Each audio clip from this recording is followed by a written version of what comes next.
On occasion, throughout history, there arises a thinker so overpoweringly influential that his name takes on a meaning of its own. Niccolo Machiavelli is one of those thinkers.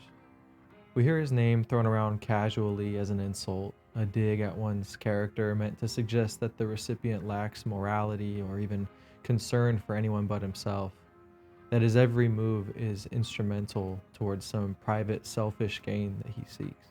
But this was once only a man's name, his family name, Machiavelli. Meanwhile, to the degree the average person even knows the origin of the word Machiavellian, it is from light, accessible, and sometimes rather surface level internet videos, which merely trace Machiavelli's advice on how to get what one wants or how to be bad. And so it goes that Machiavelli has found his place in history with a kind of infamy as the villain of Western intellectual history, the original proponent of unprincipled political realism, the man many have titled Teacher of Evil. Now, in fairness to his detractors, these catchy nicknames are certainly rooted, at least to some degree, in Machiavelli's thought, and surely he knew the reputation he would take on from his writings. But in fairness to Machiavelli, his common perception captures only a small portion of the real depth he offers his readers. What has unfortunately escaped the broad brush of history is that Machiavelli is a serious thinker on a philosophical, even a metaphysical level. My purpose here is to shine a brighter light on the metaphysics of Machiavelli, situating him within the history of philosophy and highlighting the brilliant mystery at the heart of his work.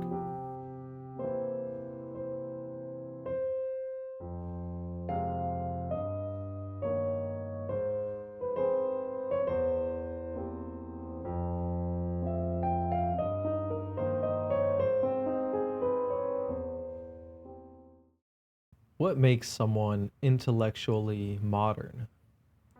Is it possessing a secular, scientific view of the world?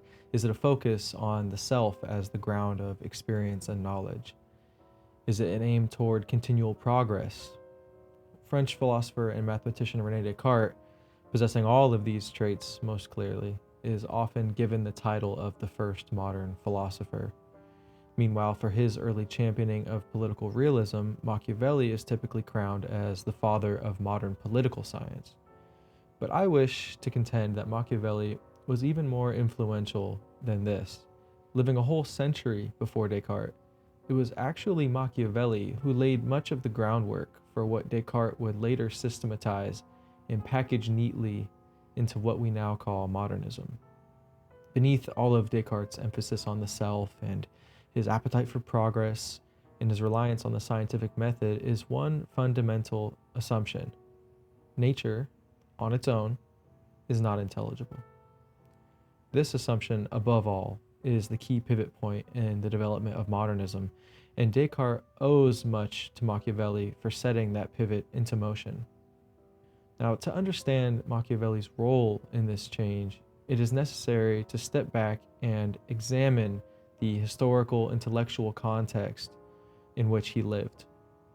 Niccolo Machiavelli was born in Florence, modern-day Italy, but at the time its own republic in 1469. Florence was, of course, the birthplace and the enduring epicenter of the Renaissance, which had started only roughly a century before Machiavelli's birth.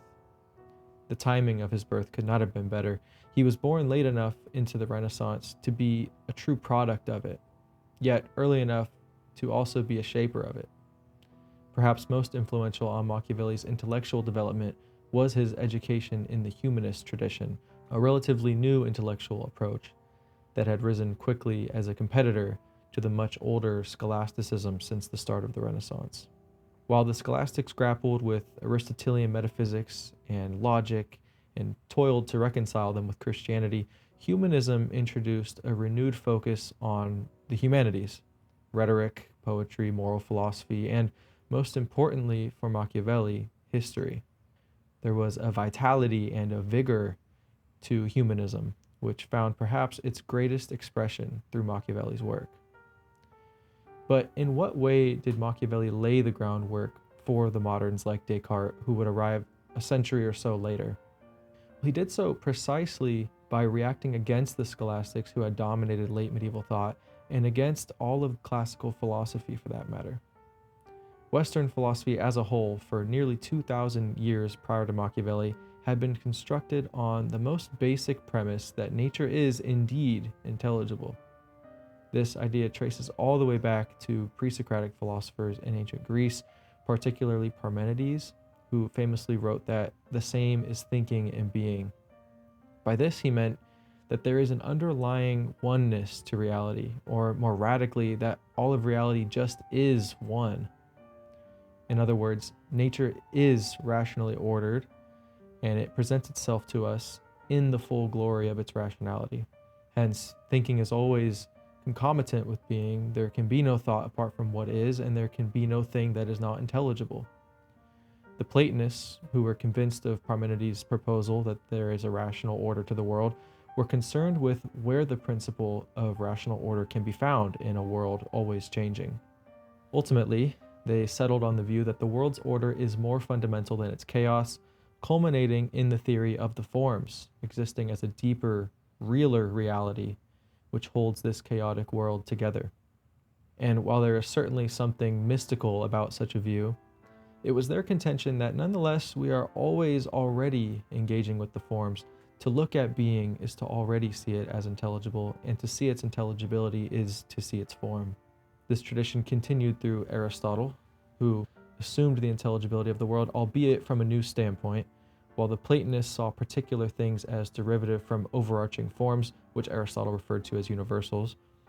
Aristotle contended that the particulars were themselves the fundamental units of intelligibility. Despite this difference, the underlying assumption remains the same: being is always already intelligible.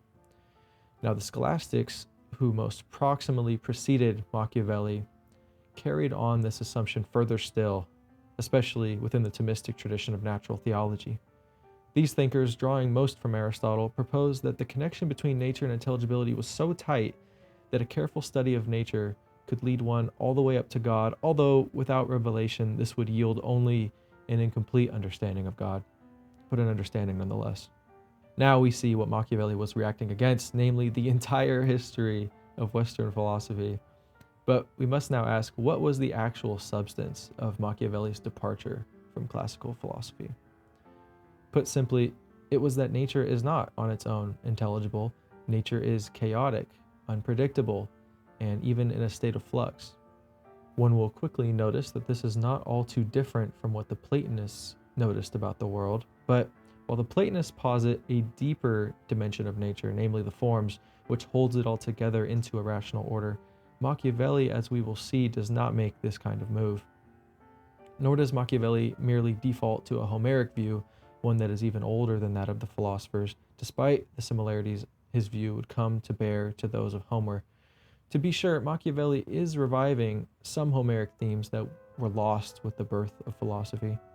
Chief among these is Machiavelli's agreement with Homer that war is a natural force with no further end except maybe glory, a view that classical philosophers, especially Aristotle, erased by arguing instead that war is for the sake of peace, that is, that chaos only comes about in nature on the road to order, which is, again, more proper to nature.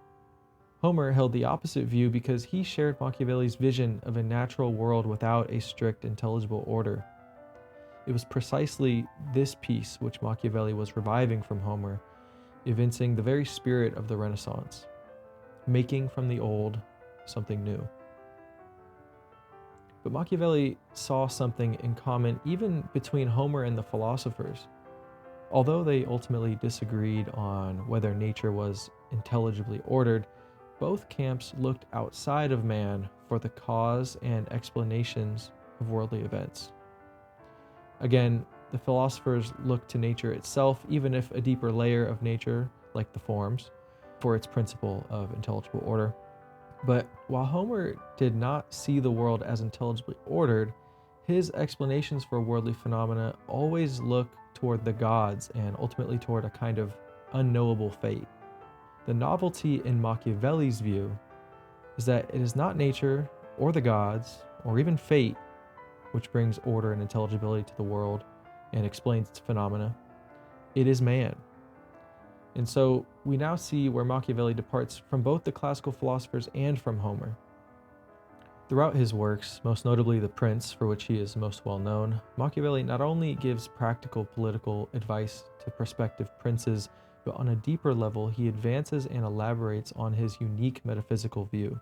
Starring in this view are two new metaphysical forces which he calls fortuna and virtu. Having situated Machiavelli in the broader context of Western philosophy, we may now examine how he develops these two forces and how he characterizes the interplay between them to build out his metaphysical system. Each element in the title of this section, fortuna, virtu, dance, and fertility, acts as an Aristotelian cause in Machiavelli's system, and each one will be treated here one by one, starting with fortuna. Machiavelli's skill at marrying the old with the new is seen perhaps most clearly in his establishing fortuna as the fundamental material cause of the world. Fortuna, put most simply, is Machiavelli's deified name for nature. It should be noted right away that this is a complete inversion of the classical picture. For millennia, philosophers had described nature as the formal cause of being, the ordering principle where perfect intelligibility is found. Again, for the Platonists, the forms just are nature at its fullest and most intelligible. And it is by the forms acting on matter that particular things come to be in the world. Here, however, we see Machiavelli placing nature at the opposite pole. For Machiavelli, fortuna is nature and fortuna is potential, waiting to be acted upon and steered. He makes this point quite explicit when he calls fortuna the matter enabling princes to introduce any form they please. This, however, should not be taken to suggest that fortuna is entirely passive. Fortuna constantly acts on the world, in fact, so it is not material in the sense that it is without motion. Rather, fortuna is material in the sense that on its own it is unintelligible.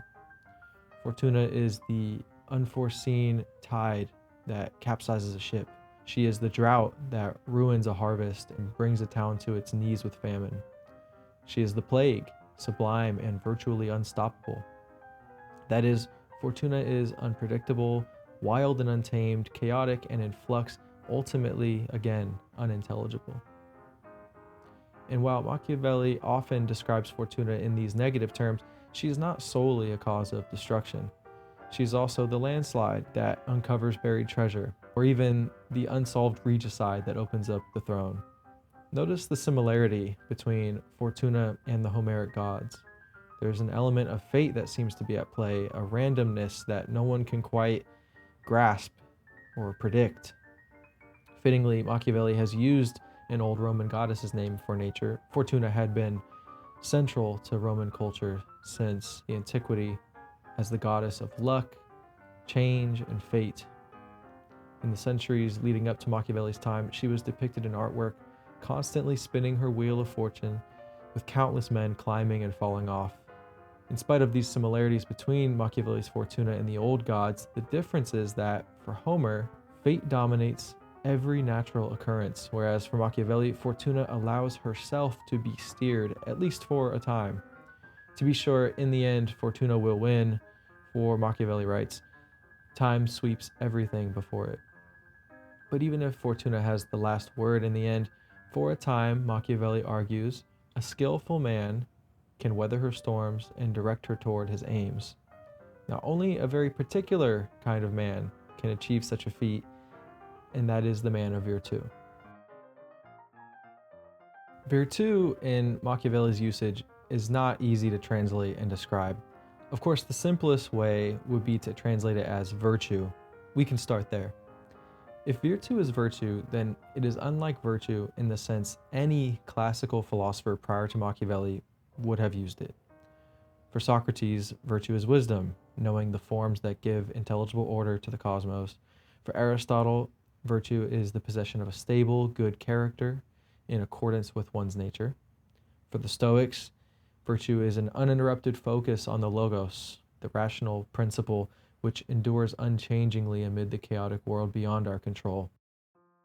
For Machiavelli, conversely, developing and exercising virtue involves plunging oneself headfirst into that chaotic world and abandoning the comforts of any perceived order. Because after all, there really is no order there to speak of.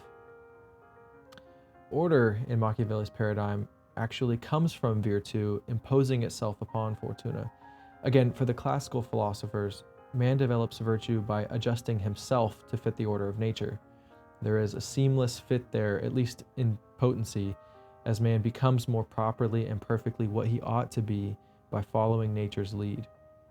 But for Machiavelli, it is just the other way around. Fortuna is in direct opposition to the self, with Machiavelli even remarking, "He who has relied less on fortuna has maintained himself more."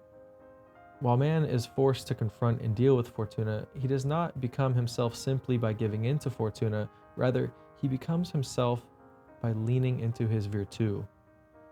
So then, what actually is virtue? Again, this is difficult to answer because it is precisely not a stable set of characteristics. Fundamentally, virtue is the skill in getting what one wants out of the world. Virtue is what Aristotle would call cleverness, practical wisdom in navigating the world to achieve one's aims, but devoid of any stable, virtuous character traits. For Aristotle, to be virtuous, one must be courageous, temperate, generous, magnanimous, friendly, witty, and the rest. For Machiavelli, to possess virtue, one need not necessarily be any of these things as long as he is consistently able to extract what he wants from the world. To have virtue is to effectively and practically navigate the world, which is governed by chaotic fortuna. Thus, virtue consists in a kind of flexibility needed to work with fortuna, which makes virtue inherently resistant to any stable character traits. Nevertheless, Machiavelli does try to give us a more concrete sense of what virtue is through historical examples. His favorites often center around famous rulers and leaders like Romulus, Cyrus, Theseus, and even Moses. Romulus killed his own brother in a daring move to establish power. Cyrus found an unhappy soldier base to build an army from and seize power. Theseus possessed a forward-thinking vision which allowed him to unite the Athenians. Notice each of these men had their own styles of rule, their own problems that they faced during their reign, and their own solutions to overcome them. But what they all have in common is that they all seized their opportunities to create or secure their principalities. They avoided ruin, and they accomplished great civilizational feats as a result. That these examples are presented historically is vital. These historical examples are not logical rules or laws of nature. They are merely past events that later princes might look to in case they happen to find themselves in a similar circumstance. But again, no two circumstances will be exactly the same because fortuna is ultimately patternless. So these historical examples do not produce a fixed set of traits for a prince who possesses virtue. This is to say, Machiavelli envisions not a philosopher king, but a historian prince. Although virtue mostly describes a skill set in manipulation, it is founded upon an emotional drive for power, a competitive rage and yearning to be great, to be the best, to be remembered for all of history. This overpowering will animates all of the prince's actions, and his development of virtue is directly correlated with his progressive subjugation of his intellect to his will. This is again why there can be no fixed set of traits for the prince. He must always calculate his every move to fit his will for greatness, never the other way around. For the classical philosophers, it is precisely the other way around. A virtuous man wills himself to develop a stable character in alignment with what intellect dictates as good, but for Machiavelli, the intellect serves the will. It is in this fashion that Machiavelli teaches us how to be bad. Whether being generous is a good thing depends entirely on whether present circumstances require generosity. You win no points for being generous when it is not expedient. In fact, if you rigidly hold on to any character traits at times where they are not helpful, you will lose everything. Fortuna will wreck you without a second thought, and you will be no more. The same goes for all the other character traits. Should the prince be frightening? Well, that depends on how the people would react to him being frightening. It should be noted here that public perception plays a massive factor in the exercise of virtù. While there are no fixed character traits that belong to the man with virtù, the masses often hold tightly to fixed traits of virtue, and it is important not to be hated by them. Thus, it is often important to appear stably virtuous in their eyes, that is, to appear generous even when acting stingily, to appear kind when acting cruelly, and even to appear firm when acting kindly, so that the people do not begin to look at you with contempt. After all, as Machiavelli says, everyone sees how you appear, few touch what you are. In summary, Machiavelli says that the prince with virtù will be cunning as a fox and strong as a lion. The aim is to counterbalance Fortuna at every turn, which is no small task and impossible to encapsulate in a fixed set of character traits. It is this feature of his system that common discourse surrounding Machiavelli gets most right. Virtù is something slithery and manipulative. If Fortuna is the material cause of being, and virtù is the agential cause that brings order to Fortuna, then it must now be discussed what the form of their interaction is. Here is where it is very easy to get Machiavelli wrong, especially for those looking to oppose his teachings. When one thinks of princes, as Machiavelli describes them, he likely thinks of tyrants, and thinking of tyrants, he likely thinks of domination and destruction. And while it is true that Machiavelli's prince is willing and able to perform all kinds of moral evils for practical gain, virtù does not simply oppress Fortuna. Instead, the two engage in a kind of metaphysical dance, and a very complicated one at that. Of course, virtù, when properly developed and enacted, leads the way in this dance. That is the mark of true virtù, after all, the ability to harness Fortuna and lead her. However, though the prince may have high ambitions, his virtù ought never try to destroy Fortuna altogether. He needs Fortuna to provide him with the opportunities to act. Again, the natural disasters that leave an enemy vulnerable, the rainy weather that brings an exceptional harvest, the emerging domestic factional conflict that he can manipulate to take down his political opponents. So while he gives Fortuna her space, he still ensures that he is well prepared for whatever she might give him. It is in this way that the two dance. Virtù pulls Fortuna close in order to take advantage of her offerings, but he holds her at a distance once she begins to engulf him. Fortuna allows virtù to direct her for a time before she violently lashes out and seeks to reassert her power over him. The two push and they pull with simultaneous mutual respect and distrust. They are a mystery to one another, being for one another both partners and adversaries. Now, even if the prince wished to overpower Fortuna once and for all, this would be foolishly hubristic. He could never do such a thing with any finality. There is a limit to virtue's power, that is, and Machiavelli puts it most eloquently when he remarks that men can second Fortuna but not oppose it, that they can weave its warp but not break it. Machiavelli even goes as far as to say that Fortuna is arbiter of half our actions, but she leaves the other half, or close to it, for us to govern. The lack of exactness Machiavelli displays here is both troubling and unsurprising. More will be said later on this unclear metaphysical fit between virtù and Fortuna, but for now we can at least see how such uncertainty should be expected in a disorderly world like the one Machiavelli imagines. In any case, that Fortuna and virtù each share roughly half of the metaphysical responsibility reinforces that this is a dance and not mere domination by virtù. Now, even when Machiavelli talks of the prince needing at times to beat Fortuna down, he says the violence ends when she lets herself be won. The violence can even be mutual, as Machiavelli elsewhere even points to historical examples when Fortuna judged it was necessary to beat a city. And so the two dance.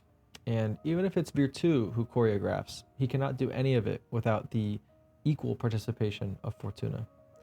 Now, the dance may at times be tumultuous, but it should not be assumed from this, as it unfortunately often is by casual readers and especially by opponents of Machiavelli, that Machiavelli is advocating for a mere despotism on the part of virtù against Fortuna.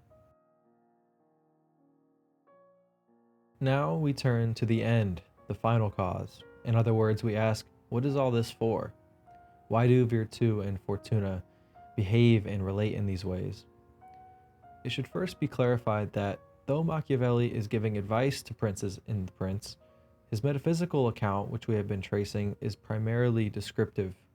So it is not that Virtue should or even can develop its own purpose to dance with and lead Fortuna in the way which has been described. Rather, Virtue just is the drive and skill to do exactly that, and so Virtue will do exactly that. What we ask now is not what is a particular prince's purpose in managing Fortuna, but rather what is the natural telos of their relationship. Put another way, we ask what does their relationship naturally tend toward as its outcome. Again, the common perception of Machiavelli is not quite right in this regard. Even the term which has come from his name, Machiavellian, leads us to the wrong interpretation, since it often implies that someone is manipulative for the sake of some base private gain, especially a material gain or reputation. And while these could be among a prince's purposes, the fundamental end of Virtue's interaction with Fortuna is deeper and more sophisticated than mere selfish gain. Machiavelli reveals the final cause in layers, demonstrating that the end of this metaphysics is complex and dynamic. At the most basic level, Virtue dances with Fortuna to produce order.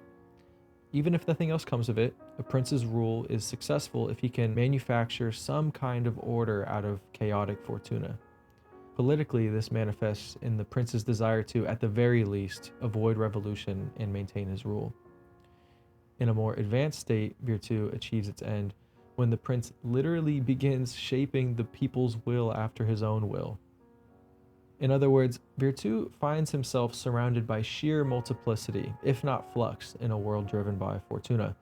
And out of that manyness, he crafts a kind of unity. And while he will never simply turn Fortuna into Virtue, or otherwise strip Fortuna of all her power, he will give her an enduring character of unity and order which she lacked on her own. And that unity and order will be fashioned from his own being and choice. Of course, the prince himself benefits from this greatly, especially in the lasting honor he receives from such a success.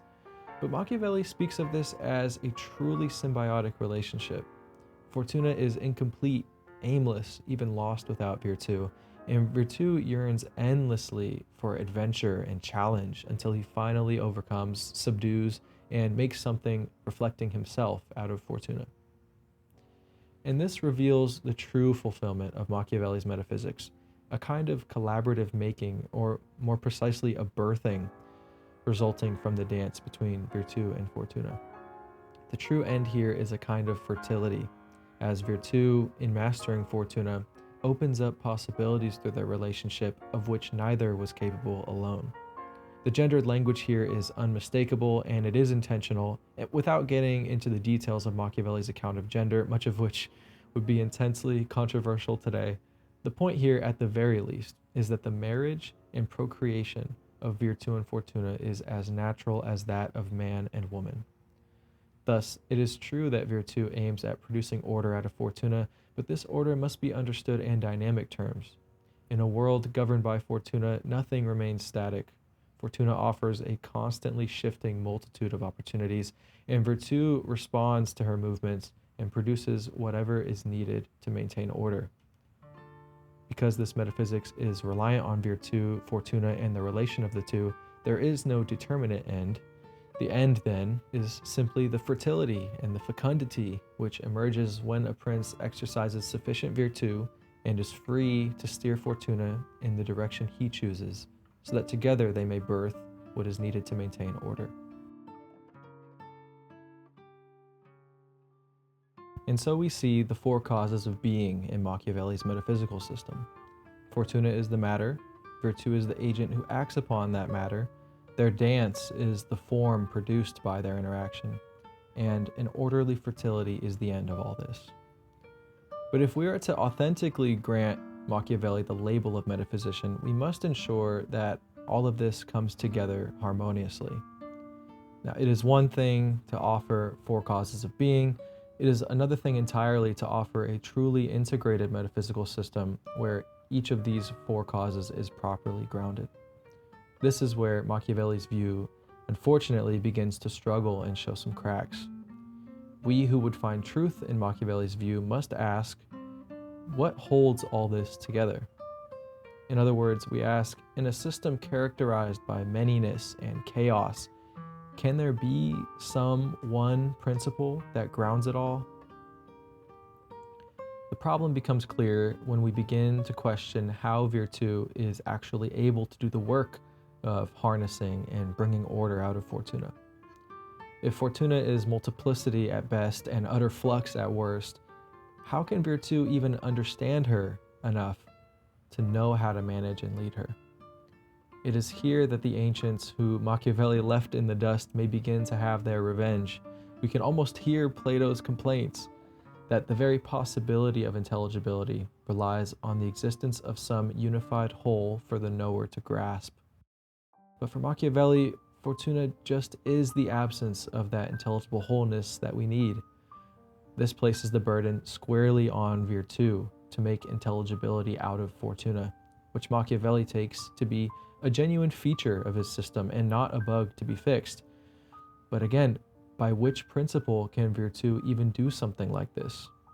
Machiavelli has provided no principle in nature from which Virtù can derive any concept of unity or order, which he needs to act effectively on Fortuna. So we can only assume that Machiavelli means for Virtù to be its own principle of order. But in classical metaphysics, this would raise Virtù to the level of God. Virtù, however, in its very reliance on Fortuna to sustain himself and make anything at all, appears to be far from a god. And so Machiavelli finds himself with a two-principle metaphysical system, one that is governed both by Virtù and Fortuna, with no clear ordering principle to hold these two together and ground their ability to interact. It seems, therefore, that Machiavelli's metaphysics, for all its appeal and real-world explanatory power, cannot be straightforwardly right. We who would be fans of Machiavelli's may well ask why he failed to resolve these tensions. Was he simply unaware of them? Surely any metaphysician worth his salt would be aware of such glaring tensions. Should we gather from this that Machiavelli was no metaphysician after all? We may instead have hope that, in his brilliance, he did see the tensions, in which case we are propelled to wonder whether there is some good reason why he never addressed them explicitly in order to relieve them. As the following section will aim to demonstrate, we can have hope that he assumed an even deeper metaphysic throughout his work, and that the incomplete metaphysic that he explicitly outlines for us serves to point indirectly toward a deeper, more fundamental view running in the background. In the historical memory of Machiavelli, it is often taken almost as a given that Machiavelli was not a Christian and was perhaps outright hostile to Christianity. Particularly in the Anglo-American tradition, Machiavelli is characterized as nothing short of a political, theological boogeyman.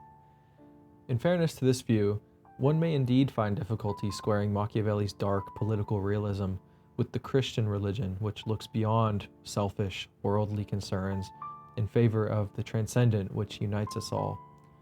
But hints in Machiavelli's own writing demonstrate this to be a superficial interpretation of both his view and of Christianity. The best hint comes in Machiavelli's Discourses on Livy. Here, while investigating the question of why ancient peoples seem to have defended their political freedom so much more obstinately than the people of his day, Machiavelli partially lays the blame on the Catholic Church. But what may first appear to be an attack on Christianity, upon closer examination reveals itself not to be a complaint about the faith itself, but the way the faith is commonly expressed in the church.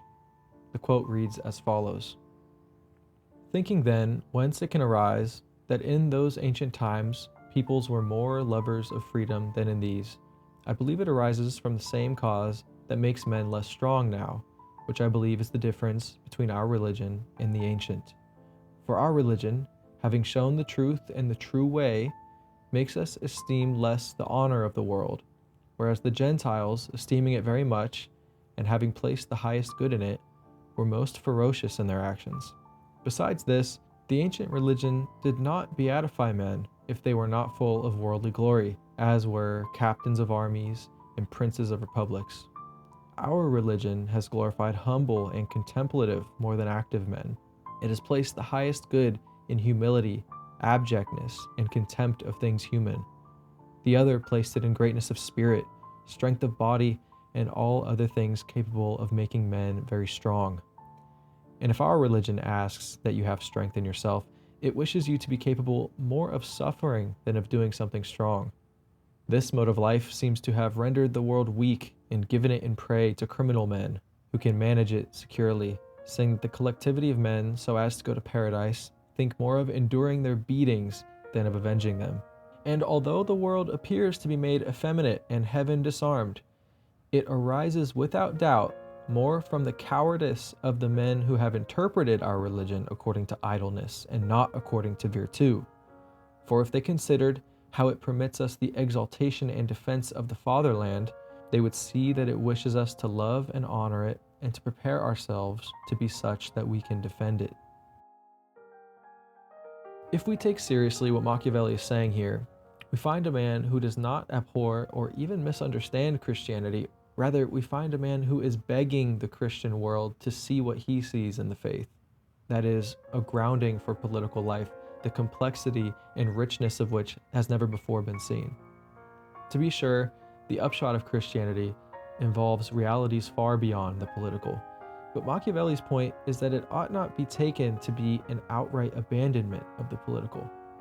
Instead, with the Christian account of the fallen human condition and its ultimate redemption in Christ, we are able to account for the brutality and the selfishness of political life and history with a genuine sense of realism.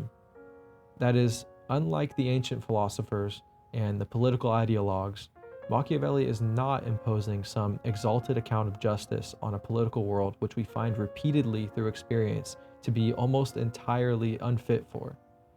Instead, Machiavelli describes politics in its own real terms, the terms in which we encounter it every day. And he's able to do so precisely because the Christian faith insists that the natural world in which politics takes place is a fallen state, where pride, not justice, rules. Therefore, Machiavelli's so-called criticism of Christianity is actually not a criticism of the underlying faith itself, but of the interpretation and the application of that faith.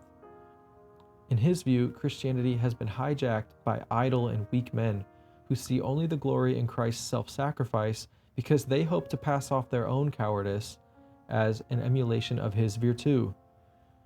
The bottom line is, God still wants us to remain in the world, even if we are not to be entirely of the world. He could have simply ended or restarted or in some other way immediately fixed us in our fallen state, but instead he permits us to stay here, asking of us only that we seek something higher while we are here, not that we abandon our natural lives here altogether. Thus, Machiavelli, recognizing this, is offering us a metaphysics of the fallen world, an incomplete one, to be sure, but one that merits exploration nonetheless. Again, it is true that Machiavelli's metaphysics, with its lack of a true organizing principle, cannot on its own account for being.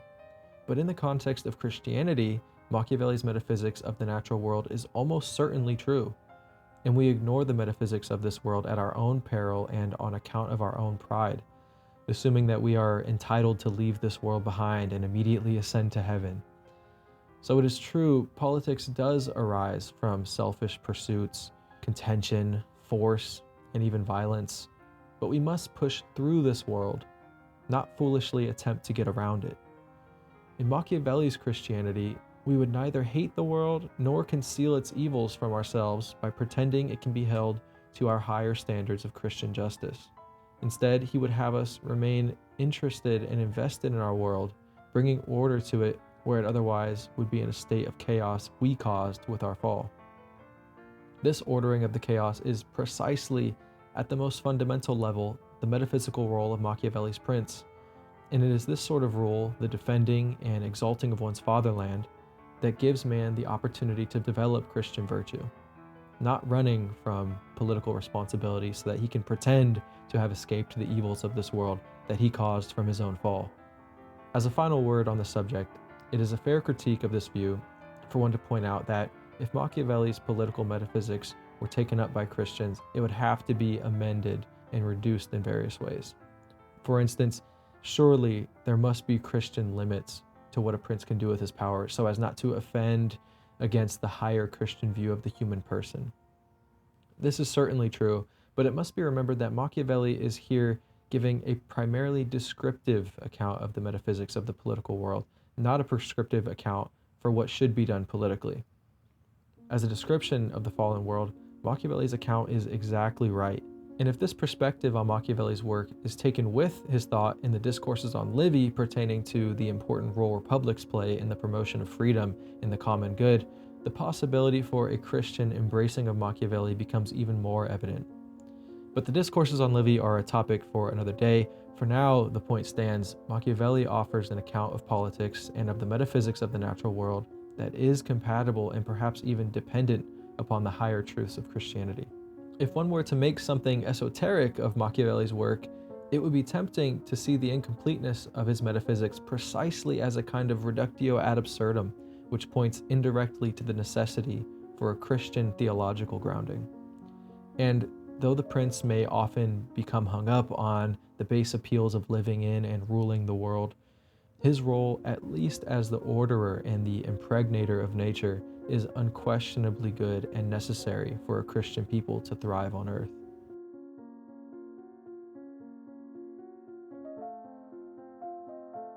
Machiavelli stands at the middle point between the classical and the modern. He is an estuary, a place where the old and the new mix, but he resists the temptation to simply bottom out in one or the other.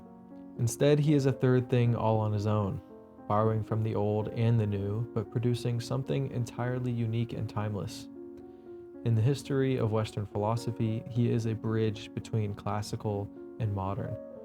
But insofar as he resists the modern urge to ground knowledge and being squarely in the self through some kind of scientific or rational method, he actually seems to be less of a bridge with a determinate destination.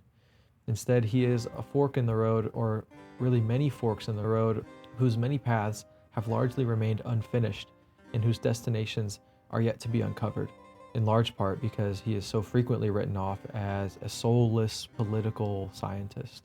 And so Machiavelli remains a mystery, a modern and an ancient, a mere political scientist, but a metaphysician deep down, a sure atheist, yet perhaps a Christian. After over 500 years of scholarship, much more work is needed to uncover the vast array of conclusions his complex view might yield. Thus, Machiavelli himself looms as a figure relevant as ever for us, with a complex metaphysic that possesses a persisting potential to birth many more excellent contributions to our intellectual history. In a subtle showing of his genius, perhaps this makes Machiavelli, above all, a great prince.